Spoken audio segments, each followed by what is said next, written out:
Hola, ¿qué tal?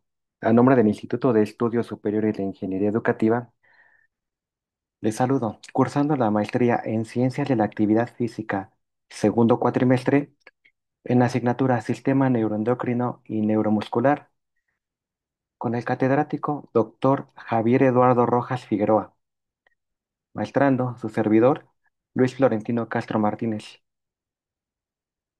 estando en Ecatepec, Estado de México, el 25 de mayo del 2025.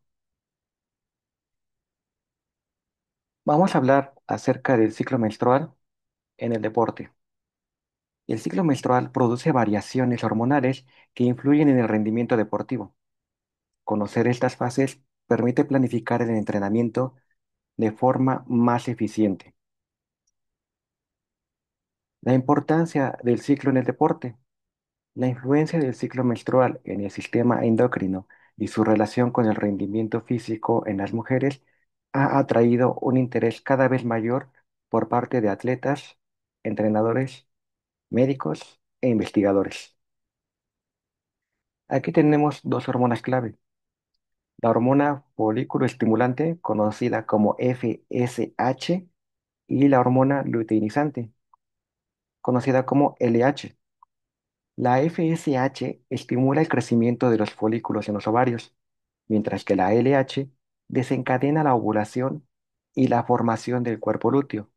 En atletas de alto rendimiento, el ejercicio puede influir en la secreción de estas hormonas, lo que puede generar alteraciones en el ciclo menstrual. Hablemos del estrógeno y la progesterona. El estrógeno aumenta durante la fase folicular del ciclo menstrual. Tiene tanto efectos anabólicos, antiinflamatorios y protectores musculares. Mejora la tolerancia al ejercicio, la fuerza y la recuperación, y se asocia con un mayor rendimiento durante esta fase. La progesterona predomina en la fase lútea del ciclo menstrual.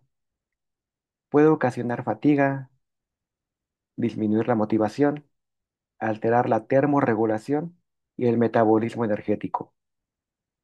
Está relacionada con una disminución del rendimiento físico y un aumento de la percepción del esfuerzo. También se asocia con síntomas premenstruales como dolor, cambios de humor e hinchazón. Fase folicular. Dentro de esta fase aumenta el estrógeno, mejora la fuerza, la recuperación y el rendimiento. Es ideal para entrenamientos intensos. Los cambios hormonales en la fase folicular son que aumenta el estrógeno y baja la progesterona. Dentro de la fase ovulatoria hay un pico de estrógeno, lo que genera en una mayor fuerza y coordinación, pero hay que tener cuidado porque hay un riesgo elevado en cuanto a las lesiones articulares. En cuanto a la fisiología de la ovulación, podemos notar que hay un pico de LH y de estrógeno, así como liberación del óvulo. En la fase lútea aumenta la progesterona y disminuye el estrógeno. Esto se proyecta en una mayor fatiga y síntomas premenstruales. Las características hormonales en la fase lútea son una alta progesterona y un estrógeno moderado. Y si hacemos una comparación entre las fases, podemos notar que en la fase folicular sube el estrógeno, hay más fuerza y energía. En la ovulatoria hay un pico de estrógeno y de LH. Se nota un máximo rendimiento, pero también hay un riesgo articular. Y en la fase lútea aumenta la progesterona. Esto desencadena en una mayor fatiga y un menor rendimiento. Veamos, fuerza y rendimiento físico. Bueno, esto varía según la fase del ciclo. Son mayores en la fase folicular y menores durante la fase lútea. McNulty hizo un estudio en el cual no encontró diferencias significativas en la fuerza ni en la resistencia entre las fases del ciclo menstrual. Él concluyó que la respuesta al ejercicio es individual. En cambio, Romero notó que en las mujeres entrenadas la fuerza máxima fue mayor en la fase folicular, utilizando pruebas como el 1RM en press de banca y sentadilla. La fase ideal para aplicar cargas altas es la fase folicular, ya que ocurre un mayor nivel de estrógeno, lo que genera una mejoría en la fuerza, en la recuperación y una tolerancia al esfuerzo. Está recomendada para entrenamientos intensos y con carga alta, y aquí podemos notar de lo que estamos hablando. Las fases, las características hormonales y la recomendación en las cargas. Fase folicular, sube el estrógeno, baja la progesterona. Recomendación de la carga, altas cargas, entrenamientos intensos. Dentro de la fase ovulatoria hay un pico de LH y de estrógeno. Recomendación de la carga, de moderada, alta, técnica y potencia. Y dentro de la fase lútea sube la progesterona. Aquí deben hacerse cargas ligeras o de recuperación. Hay que enfocarse en la técnica. Tenemos los síntomas frecuentes durante el ciclo. Estos son cambios de humor, fatiga, dolor abdominal, cólicos, hinchazón, sensibilidad en el pecho, dolor de cabeza, dificultad para concentrarse y alteraciones del sueño. El efecto del dolor menstrual.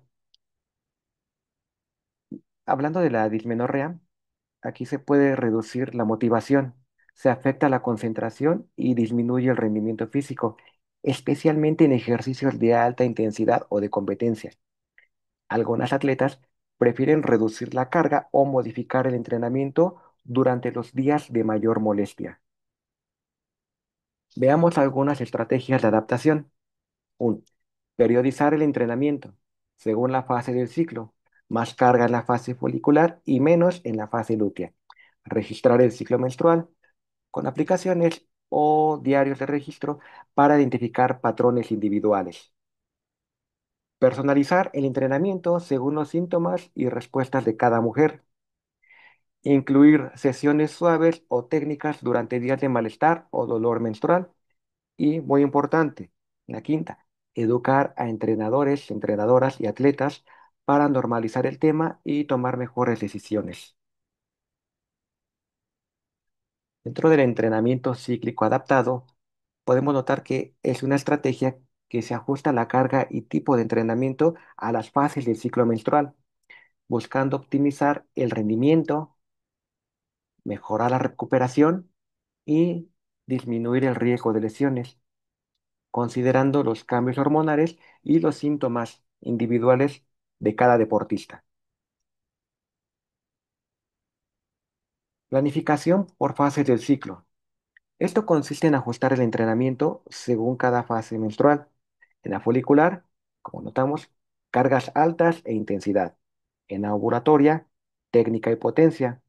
Y en la lútea, trabajo moderado o recuperación. También podemos trabajar la técnica. Esta planificación nos ayuda a mejorar el rendimiento y a disminuir molestias. Beneficios del ejercicio durante el ciclo.